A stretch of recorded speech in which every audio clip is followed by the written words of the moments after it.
Buenas, mi nombre es Jonathan Andrés Insuasti Buccelli, docente del programa de Radiología e Imágenes Diagnósticas. En este caso vamos a ver la unidad uno del refuerzo de prácticas formativas de radiodiagnóstico y radioterapia. Vamos a empezar con patologías de cráneo y cara. Vamos a tratar los temas que son los hematomas subdurales, hematomas epidurales, hemorragias subaracnoideas, infartos cerebrales, tumores cerebrales, em, lesiones axonales difusas, también lo que es los quistes cerebrales como tal, y también los edemas cerebrales, entre otras. La idea es tratar de diferenciarlas en tomografía para ver cómo se ven estas patologías. Empezamos con los hematomas subdurales. Los hematomas subdurales se dan entre la dura madre y la aracnoides. La característica que tienen estos hematomas es que se da por ruptura de una vena, caso contrario que pasa con el hematoma epidural, que se da una ruptura en una arteria y se da en otro espacio de las meninges. La forma que tiene este hematoma por lo general tiene forma cóncava, o sea que tiene una curvatura interna. Por lo general siempre lo vamos a ver con forma de media luna y a veces con desplazamiento del os del cerebro de línea media. Eh, Se clasifica en tres, podríamos decir que su clasificación está ligada al tiempo de evolución del paciente y también podríamos decir que se clasifica en agudo, subagudo y crónico.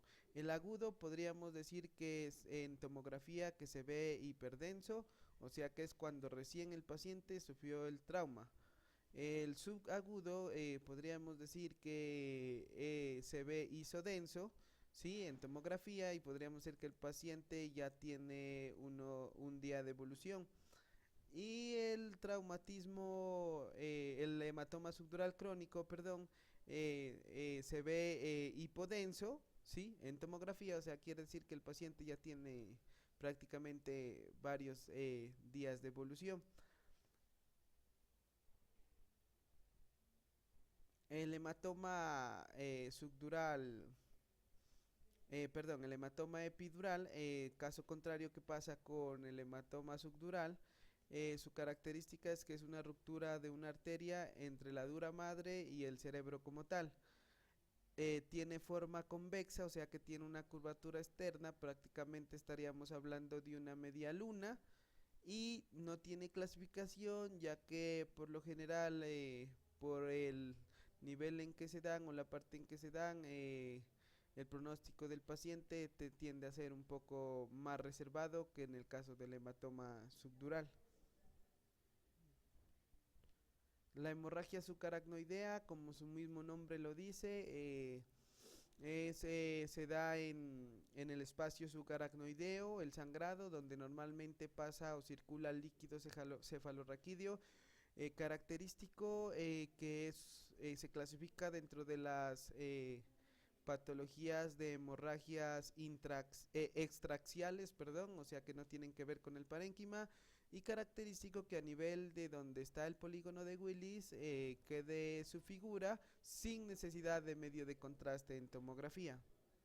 Y también algunas circunvoluciones y la cisura de Silvio también estaría marcada de este color, ya que por ahí también pues pasa al líquido cefalorraquídeo, pero no toca parénquima cerebral como tal.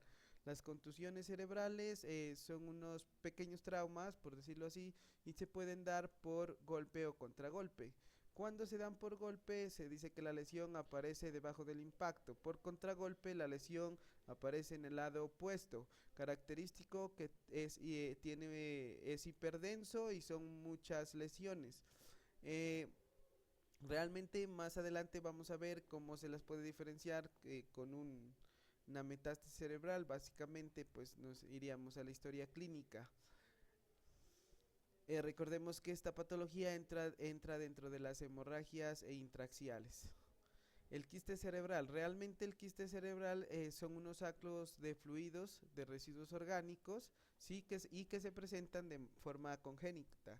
O sea que quiere decir que el niño ya nace, desde neonato ya lo tiene chiquito el saco, y cuando va creciendo puede crecer también este saco, y cuando ya afecta, está grande y afecta a parte del parénquima como tal o ya lo toca, pues podría dar alguna sintomatología. En este caso podría aparecer alguna cefalea y en ese caso se realizaría una tomografía. En este caso, la característica de esta patología en tomografía es que se ve hipodensa. La lesión axonal difusa. La patología de lesión axonal difusa realmente es la famosa patología que les da a los conductores que van en su automóvil, tienen que frenar muy rápidamente, yéndose hacia adelante y luego bruscamente hacia atrás. Realmente es un daño en los axones de la sustancia blanca, ¿sí? Son muchas lesiones y se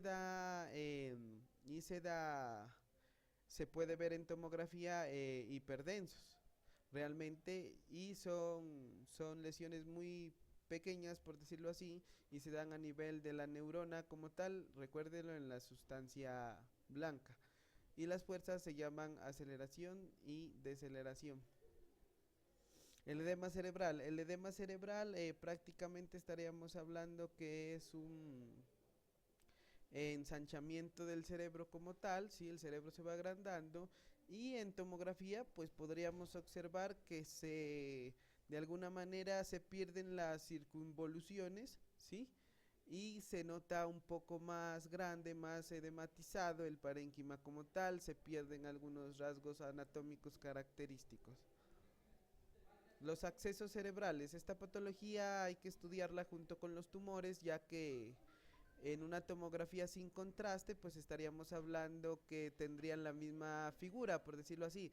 Aparecería hiperdenso en la periferia e hipodenso en el centro. ¿Qué pasa? Al introducir el contraste, ¿sí? Podríamos diferenciarlo, ya que cuando es un acceso, como hay tejido muerto, en el centro estaría hipodenso y en la periferia estaría hiperdenso. Prácticamente habría irrigación sanguínea. Caso contrario, ¿qué pasa con el tumor? Que ya pierde esa forma, ya que como son proliferación de células del tumor como tal, todavía hay irrigación sanguínea y se vería una hiperdensidad en toda su extensión, ¿no? Como tal. Eso sería para diferenciar un acceso cerebral de un tumor cerebral con un TAC de cráneo simple y contrastado. Los infartos cerebrales por lo general son patologías en el cual se pierde la irrigación sanguínea debido a un ictus hemorrágico o un ictus isquémico, ¿sí? En el ictus isquémico quiere decir que hay una reducción del flujo, en el ictus hemorrágico prácticamente estaríamos hablando de una ruptura de la arteria, ¿sí? Por lo general en tomografía se ven muy extensos y se ven hipodensos, y la afectación del paciente dependerá del lado o el lóbulo del cerebro que se haya afectado. Por ejemplo, si se afecta el lóbulo occipital, podríamos decir que este paciente puede llegar a tener problemas de visión. La metástasis cerebral, como lo había dicho, para diferenciarla de una contusión cerebral, pues podríamos irnos a la epicrisis o historia clínica del paciente. Si el paciente presenta un CA de pulmón, podríamos decir que el paciente tiene una metástasis cerebral, pero si al paciente, caso contrario, en la historia clínica le aparece un trauma cráneoencefálico, estaríamos hablando de contusiones cerebrales, y eso sería la diferenciación entre estas. La hidrocefalia prácticamente sería la acumulación excesiva de líquido cefalorraquídeo en los ventrículos del cerebro. Normalmente debería recorrer este líquido los ventrículos, pasar por la médula y volverse, pero realmente la patología nos quiere decir que no hay un buen recorrido de este líquido a nivel de los ventrículos.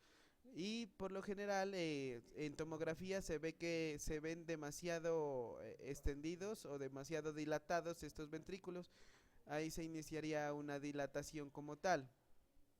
Los traumas craneoencefálicos prácticamente estaríamos hablando que habría pérdida de continuidad del hueso, ¿sí? Ya sea en el arco cigomático, como un ejemplo, o en los huesos propios, en donde sea, usted podría ver una pérdida de continuidad de los huesos como tal.